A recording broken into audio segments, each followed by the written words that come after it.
Brandon Ray recently shared a video with us that I had to stop and watch again and again. It's a video of a couple of coyotes, not even large coyotes, taking down a good buck.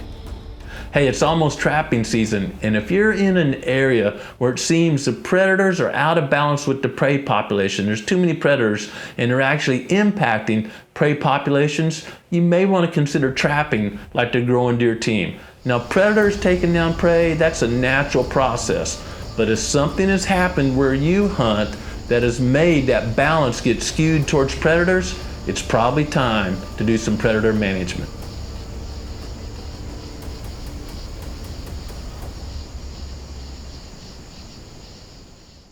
Clay and I are getting ready to head to Kentucky and hunt with my good friend, Mr. Terry Hamby. Last year, Clay and I had a great hunt with Terry. We were hunting beans and the bucks were keyed on those beans, coming to those plots every afternoon.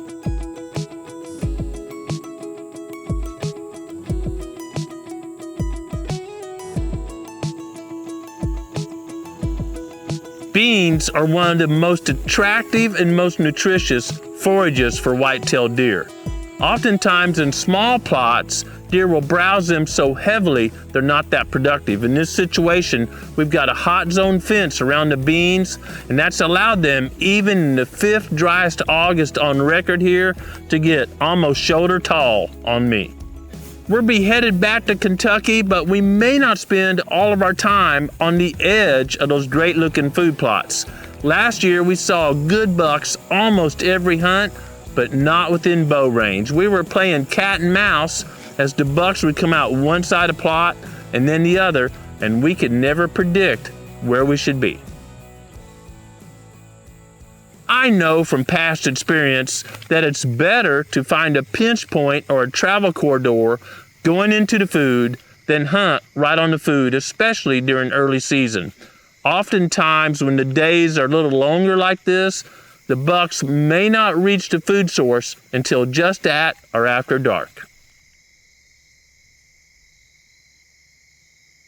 We did some scouting last year during that hunt and later during the rifle season.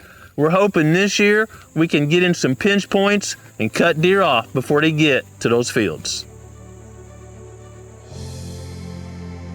Growing Deer is brought to you by Bass Pro Shops and Cabela's. Also by Reconics, Eagle Seed, Winchester, Avian X Decoys, Lacrosse Footwear, Morel Targets, Bog, Hooks Custom Calls, Summit Tree Stands, RTP Outdoors, Yamaha, Fourth Arrow, Onyx Hunt, Fleet, Scorpion Venom Archery, Case IH Tractors, Burris Optics, Bloodsport Arrows, Code Blue, D-Code, G5 Broadheads, Prime Bows, and Redneck Hunting Blinds. You may be hunting in a situation where food plots or ag fields aren't available. That's the majority of the proving grounds. It's a big old block of timber. Early season strategies are pretty much the same no matter where you hunt.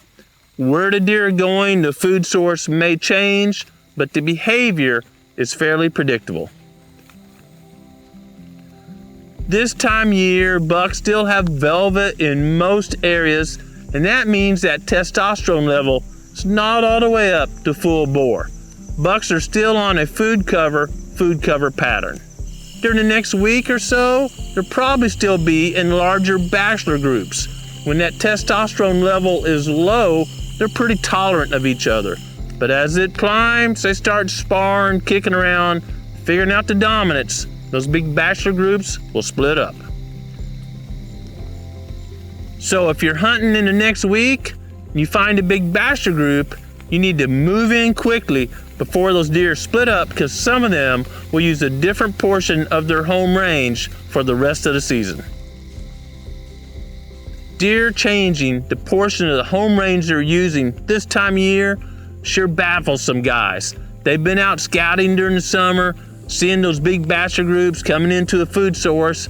They hang a stand or place a blind accordingly. Season finally opens, some states September 15th, some states October 1st.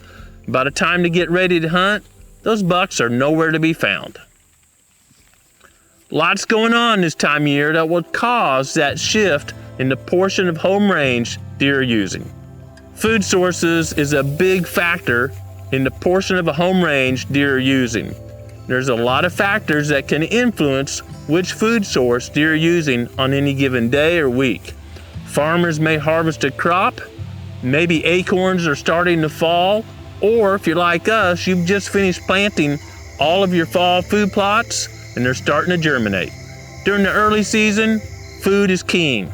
Scout and find the food source that's most preferred where you can hunt.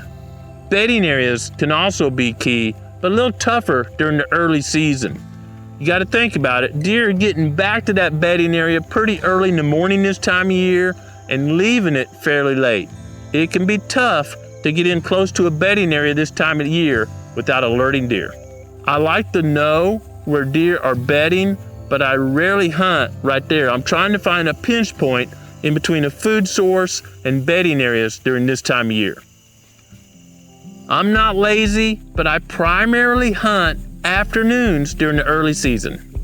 Typically, during the early season, deer feed at night and return to the bedding area before the sun's too high and the temperatures are too warm. It can be very difficult to get to your stand or blind in the morning because deer are feeding in that pre-daylight hours while you're trying to move to your stand. You're moving, the deer are moving, and you're very likely to alert some deer. A perfect setup is if you have what we call a backdoor stand. You know the deer feeding over here, either an acorn, soybeans, whatever, and they tend to bed over here, and the wind is such that you can come around somehow and get into that travel corridor knowing where the deer are before the sun rises. Backdoor stands are tough to find, especially in big areas of contiguous timber like here, because you make so much noise approaching the stand. The odds are much better of approaching a stand or blind without alerting deer during the afternoon this time of year. The days are pretty warm and typically deer are in a bedding area during midday or even early afternoon. And that's a time you can approach a stand or blind being confident deer in the bedding area and then let the deer come to you as it gets closer to dark.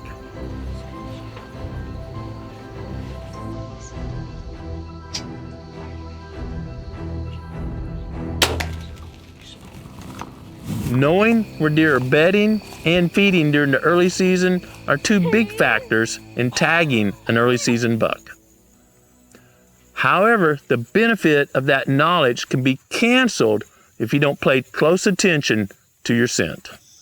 Early season tends to be warm and humid warm air carries scent very far.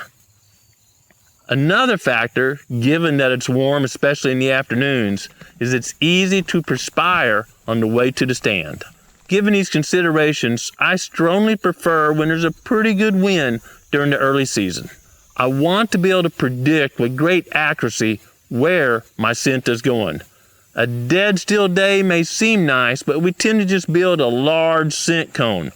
Even if we've treated our clothes appropriately and it was a short walk, we didn't get too sweaty getting to the stand, we're breathing all the time and just building a big cone around us with our respiration, and it's tough for deer to get within archery range given that cone. I'm always eager to hunt, especially during the early season, but if it's a dead still afternoon, I'm probably gonna practice with my bow, maybe use Onyx to do some scouting, but I'm not gonna risk going to my favorite stand. Clay and I will be applying these strategies in just a couple of days, and you can see the progress of our hunt on our social media channels. It's a very exciting time with deer season either open or about to open throughout the Whitetails range. There's some other big events coming up, and one is the elections in November. Guys, I'm saddened that stats show during the last presidential election, only about 50% of hunters voted. Folks, we got to do a lot better than that, and I encourage you, if you're not already, to register to vote. If you think you're not going to be home during the November election, get busy right now, register for an absentee ballot, and make sure your vote counts. It's easy to remember the opening day of deer season with all the excitement. But let's not forget another very important day, 9/11. 9/11 was a horrible day in our nation's history. It shouldn't be forgotten. We can learn lessons. We can learn the strength in freedom, the strength when we're united. It's so important to take time and thank first responders and give some care to a family that lost a loved one. Let's don't forget 9/11 this year.